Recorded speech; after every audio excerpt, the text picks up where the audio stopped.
All right, let's jump right into this explainer. We're looking at the 2026 ESP Awards today, and specifically how a really simple change in location ended up completely redefining sports culture. For decades, the ESPs were essentially this predictable Hollywood after party where athletes just kind of happened to show up. But 2026, it changed the whole formula. Just by moving the venue, the entire night was totally reframed. So we're going to explore how this shift changed the vibe, and we'll break down the absolute biggest stories of the evening. We're talking massive, unprecedented financial gambles, viral digital controversies, and ultimately, athletes who are leaving a legacy way, way beyond the game itself. So pose this thought experiment to yourself for just a second. What actually happens when Hollywood's biggest sports party completely abandons the West Coast for the gritty streets of New York? It's a pretty fascinating question, and it actually played out in real life this year. The ESPYs officially packed their bags, left the Dolby Theater in LA, and landed right in the heart of Manhattan at Lincoln Center's David H. Koch Theater. And as you'll see, it wasn't just a geographic shift. It was a total recalibration of what an awards show can and honestly should feel like. And this really highlights the night's massive vibe shift. We're moving totally away from Los Angeles and that polished, highly corporate production feel. Out with the standard, safe, predictable red carpets, and in with New York City's loud, authentic grit and chaotic energy. The event even partnered up with Fanatics Fest over at the Javits Center, which effectively turned the entire city into a theme park for obsessed sports fans. That raw, electric fan energy, it bled directly into the theater. It was louder, it was definitely messier, and it was undeniably real. To perfectly match that New York state of mind, Saturday Night Live star Marcelo Hernandez hosted the evening. And man, he certainly didn't do it quietly. Hernandez leaned heavily into his local roots. He even brought out Brooklyn's own boxing legend Mike Tyson to help anchor the room. Together, they leveraged all this local energy to set a raw, completely unfiltered tone right from the opening monologue. It was clear immediately to everyone watching that this was definitely not going to be some stuffy corporate trophy handout. Section 1. Jalen Brunson's ultimate gamble. Let's look at how this unique New York energy perfectly framed a hometown hero's ultimate triumph. We're focusing entirely on New York Knicks point guard Jalen Brunson, who didn't just win some hardware, he practically ran the entire show. $113 million. Let that sink in for a second. That is the exact amount of money Jalen Brunson sacrificed and just left on the bargaining table during contract negotiations back in 2024 to help his team. He signed a 4-year extension for a significantly lower amount than the massive $269 million deal he could have been eligible for if he had just waited one more year. Why would anyone do that? Well, to give the Knicks the financial flexibility they desperately needed to build a championship-caliber roster. Brunson's incredible journey from that moment to right now is just fascinating. He joined the Knicks in 2022, escaping a situation in Dallas where he felt his value just wasn't recognized. Then, in 2024, he takes that massive, totally unprecedented pay cut. That specific sacrifice directly allowed New York to bring in major talent like Karl Anthony Towns and his former Villanova teammate Mikal Bridges.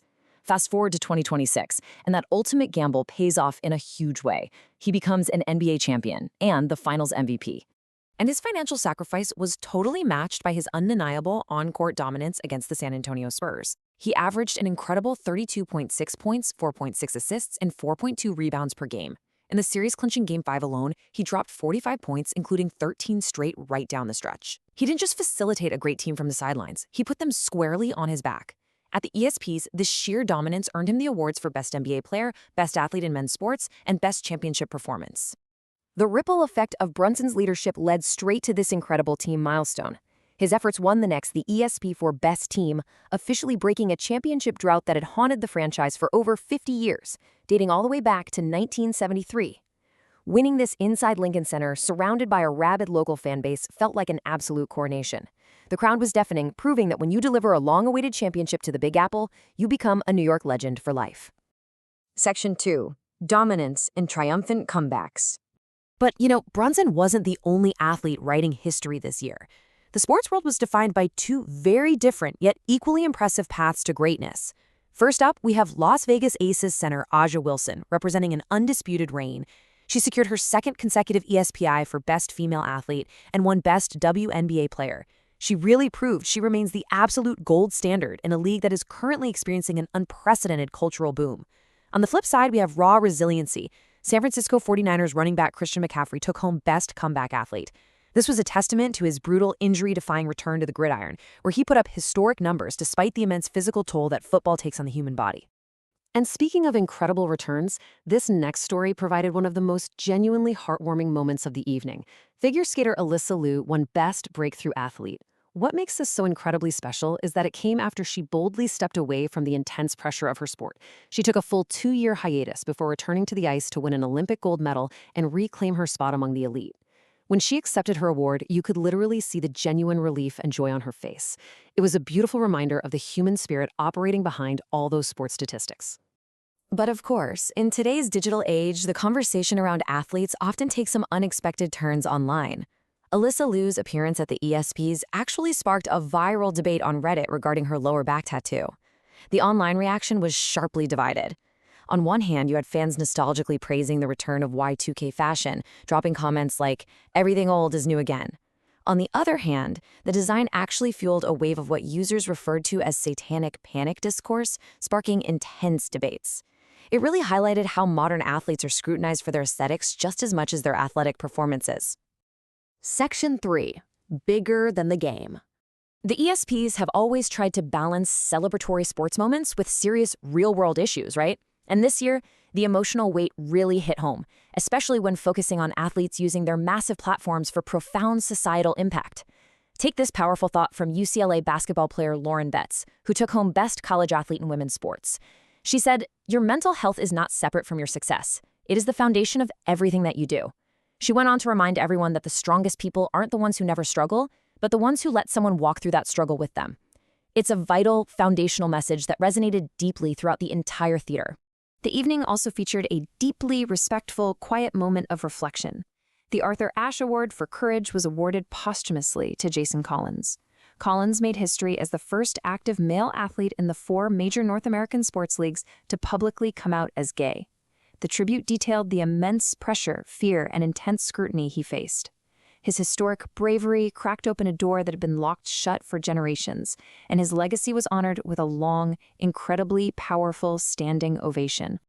Then we have Golden State Warriors superstar Stephen Curry, who won the Muhammad Ali Sports Humanitarian Award for his real-world systemic impact.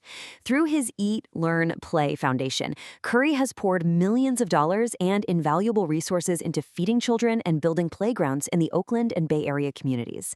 And he isn't just writing checks for good PR either. He's actually showing up and creating a sustainable model for how to use a massive platform for genuine community change. And during his acceptance speech, Curry delivered this incredible challenge to his peers. He said, "Don't ever forget you have a platform, you have a voice, you have everything you need to make a true impact. I encourage you to find your Oakland." It was such a highly inspiring call to action. It reminded everyone watching, fellow athletes in the room, and viewers sitting at home alike, that true greatness is ultimately defined by how we choose to give back and uplift our own communities. Which brings us to the end of our explainer. I want to leave you with one final thought. When the lights finally go down, what legacy will your favorite athlete leave behind? We've seen today that sports culture is absolutely evolving. It's about so much more than what happens on the court, the field, or the ice. It's about those staggering financial sacrifices for the team, the grit to overcome intense physical pain, the mental fortitude to endure public scrutiny, and the communities we build along the way. So, what does a true athletic legacy actually mean to you? Think about it. Thanks so much for joining me on this deep dive into the 2026 ESPYs. And keep learning.